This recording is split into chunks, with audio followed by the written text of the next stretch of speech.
Oh, hey, teachers. This is an impromptu edition of Teacher Talk, and if I'm being honest, it's like 60% for me. But I just figure other people might find it helpful too. I don't know about y'all, but I'm pretty far behind.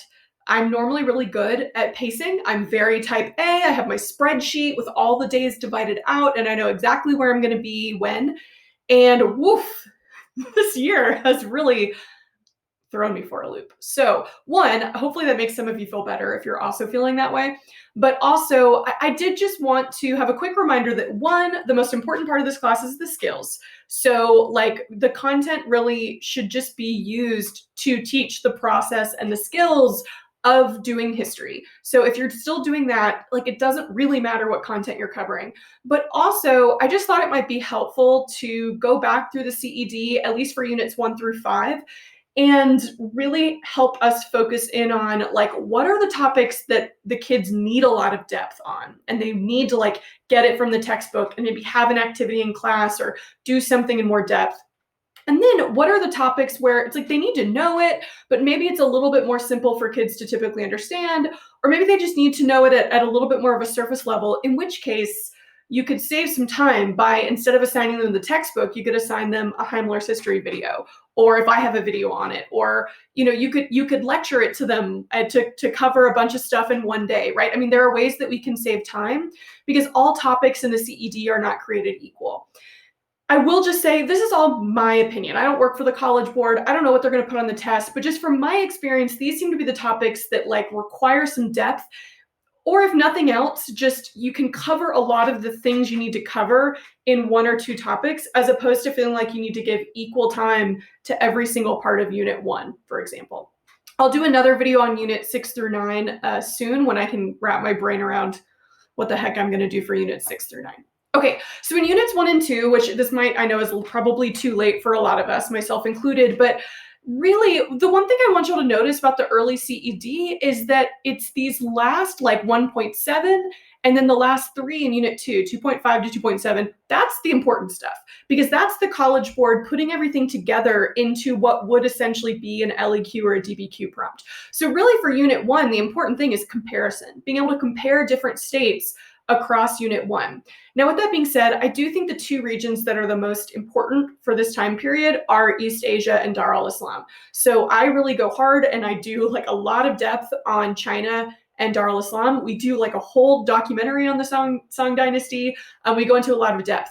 Then we still cover the other regions of the world, but we do so kind of in comparison to what basically China and the Middle East was doing. And so that's a way to get through that a little bit more quickly. In unit 2, obviously they need to know about the different trade routes, but like I think those are pretty straightforward for the most part. They need to know about the Mongols, but if I'm being honest, probably not in a lot of depth because the DBQ, there was literally a DBQ on the Mongols last year, which makes me think they will not do that again, but whatever. So really for that, it's these last 3 topics, which are talking about the consequences of connectivity, right? Like how were cultures diffusing and spreading and becoming, syncretic cultures? Or what were the environmental consequences, good and bad? What different types of economic exchange were happening on the different trade routes? That's really what you could spend a lot of your time on. Okay, units 3 and 4. Unit 3, I don't understand unit 3. Honestly, the most important thing is, again, just comparison. It's just being able to have kids pick the different aspects of how these empires are maintaining control. You can have discussions about, are they doing things that are the same from unit 1 and 2? Are they coming up with some new ideas? But really, it's like, you don't need to go into a ton of depth. Like, you don't need to spend a day on the Ottoman Empire and a day on the Safavids and a day on the Mughals and a day on Spain or whatever. Like, you can really get through this one pretty quickly. I did it in a project that's on my website that took me like 2 days, and it was really worth it because now I have more time. I've caught up a little bit where I can do a lot in unit 4. I really think unit 4 is kind of the first unit that gets like real intense. There is a lot that needs to be covered. There's a lot of complexity. And I think that makes sense. We're kind of fully into the course by unit 4. The kids are a little more comfortable. And so honestly, units 1 to 3, I feel like are like building those skills. But when we get to unit 4, here's where we need to really focus on a few things. First, 4.1 to 4.3, obviously it's important. It's like innovations that led to exploration itself and the Columbian Exchange. The only reason I de-emphasize this is just because I think my kids already know a lot of this stuff, just sort of intuitively. So I do typically like one day where I just show them some pictures and stuff and ask them to review. I'm like, hey, okay, Columbian Exchange, what do you remember? And they're like, corn goes that way, disease goes that way. Like they sort of just remember it depending on, how much your kids have learned about this kind of stuff in the past. And again, from the AP world perspective, they don't really need to know every single different explorer.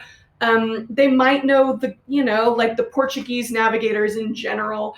I did a whole YouTube deep dive all on Prince Henry the Navigator that you can maybe have them watch. But really, that's kind of stuff that they're pretty familiar with. And really, the stuff that's new and that is like AP World History worthy is really like the empires that get established, and then also what's happening in the non-Atlantic world. And that's really the second half of Unit 4 is not just focusing on like New Spain and the New World and the Americas, but going back to the Ottomans, going back to the Mughals, to China, and figuring out what are they doing and how are they kind of coping with these changes. That's the part of this unit that kids probably have never learned about.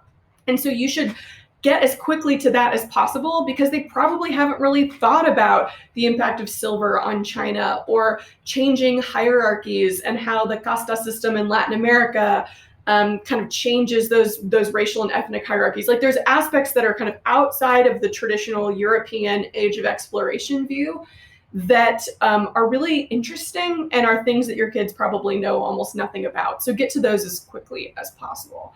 And then finally in Unit 5, I'm hoping, my plan was to get through all of Unit 5 this semester, and that was cute. I don't know if I'm gonna be able to do that, but I do at least want to get through the political revolutions. I did this last year and it was fine. It was a little bit awkward, but basically last year I got through the Enlightenment and the political revolutions, and then we kind of paused for the winter break and came back and talked about industrialization. It was awkward and fine, and that's a good description of my class in general. So I kind of split these into A and B. So there's like the political revolutions. Obviously the Enlightenment is important, but it's not important in the way that it is in like an AP Euro class. Right? So, spend a day on it. They need to go in some depth and kind of understand these new ideas and understand some of the basic new philosophies that are getting proposed. But it's not like an AP Euro class where they're going to be writing an essay comparing Locke and Hobbes or whatever. They really just need to know how the Enlightenment impacts, right, 5.2. So 5.2, there's the political revolutions, which, I feel like a lot of us probably have taught a lot, and we probably have a lot of fun projects or activities to do. Those are important. I'll be honest, what's more important are like the founding documents of those revolutions. This is something that you should really kind of shift and start emphasizing, is like Simon Bolivar's letter from Jamaica, or the Declaration of Independence, Declaration of the Rights of Man, the Declaration of the Rights of Woman. And that's where you can connect the Enlightenment to the revolutions. The other thing that you want to make sure you leave yourself time to talk about is the rise of nationalism. Because a lot of us get distracted by the revolutions and we go full on into our like week-long simulation of the French Revolution. And we don't really look at the CED and understand that like they don't ever actually mention the French Revolution in the CED. Like they just reference the Declaration of the Rights of Man and Citizen by Lafayette. And otherwise there is actually no mention of the French Revolution.